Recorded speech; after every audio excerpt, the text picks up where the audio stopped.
Este niño acaba de ser abandonado en la frontera entre México y Estados Unidos. El menor llegó acompañado de una pareja, pero luego la mujer lo llevó hasta territorio estadounidense y lo dejó solo. Wow. Socialist Democrats' compassion on full display there, folks. That was a 5-year-old child left abandoned at the U.S.-Mexico border by narco-terrorists. In April alone, the number of unaccompanied illegal alien children surged over 17,000. Joining me now to discuss this, Congressman Brian Babin of the great state of Texas. Congressman, always wonderful to see you.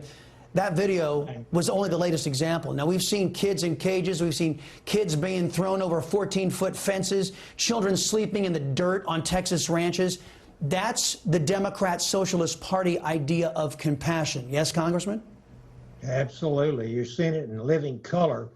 And the cartels are responsible for this. And they are the ones who are de facto in control of the U.S. border. And that is a tragic statement to make, but it is absolutely the truth. Good grief. And the human toll continues to be catastrophic. Now, you were just down there on the border. Not only are Socialist Democrats harming illegal alien kids, they're really doing a number on the border communities. What did you see when you were down there? Oh, we saw, you know, I've had several border trips. This last one was to El Paso. We went to the Fort Bliss EIS facility, which currently has about almost 5,000 unaccompanied children in it, ages 13 to 17. About 650 to 700 of those were girls. They're primarily kids from the Northern Triangle, and they get tested for COVID every 3 days, and they get pregnancy tested, the girls do, when they arrive. They're doing no polio, TB, smallpox vaccinations, and it's quite frankly certainly better than the CBP facilities that we saw, but we were clearly not really welcome there. There were 13 of us from all over the country representing 11 different states, and they couldn't tell us how much it was costing the taxpayers to have this big facility right in the middle of Fort Bliss, Texas, and there was no surveillance cameras. There was just a lot of things that were going on there that I thought raised my eyebrows. And I would just say this, Chris, how in the world, how many more kids are going to have to be dropped over a 16-foot wall, left abandoned like this? We just saw this 5-year-old boy, or 5 kids wandering around the desert, abandoned, one of them 11 months old with no clothes on, just abandoned by these coyotes, these human traffickers, before the Biden administration wakes up and realizes that his policies are not humane. They're anything but humane. They are cruel. We've got thousands and thousands of children coming across, and we've got to follow the rule of law in this country. That's what has to happen. Well, they are violating the law. Yes, sir. Yeah, you know socialists. They don't give a damn about other lives that they ruin.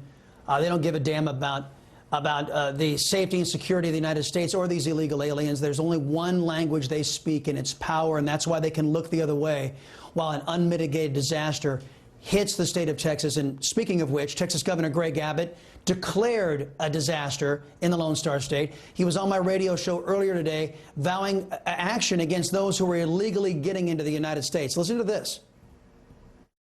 I've already deployed 1,000 Department of Public Safety officers. I've deployed National Guard to the border.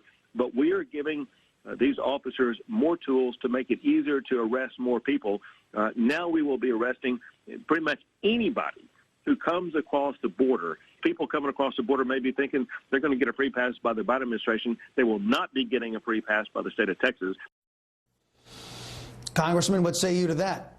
I say I'm proud of our governor. I'm proud of the DPS and our National Guardsmen who are down there. I've ridden in their gunboats. I've had many conversations with them, and it's high time that somebody take this border security situation seriously in this administration. If they don't do it, then it's up to the states, and I really appreciate our governor doing this. In fact, the Biden administration just eliminated the very last and best of the policies of President Trump that really were working, and that is to remain in Mexico, the MPP policy. This is probably the worst decision that President Biden has made. It forces catch and release, and these will have unspeakable consequences for generations to come in our country. And again, we've got to have a country with the rule of law. We can't just decide we're going to enforce some laws and others we ignore. We've got literally 1 million illegal aliens out there who've already been adjudicated. They've had their day in court, and they're not being deported, which the law specifies. We have illegals coming across, Chris, that are not. They're so overwhelmed there at the border, they're not even given notices to appear in immigration courts, which is an absolute violation of law. Well, you elect a socialist Democrat. This is the country you get. It descends into chaos and lawlessness, and the only people who benefit are the aforementioned socialist Democrats. Congressman Brian Babin, always appreciate your time, sir. Thanks for the good work you're doing.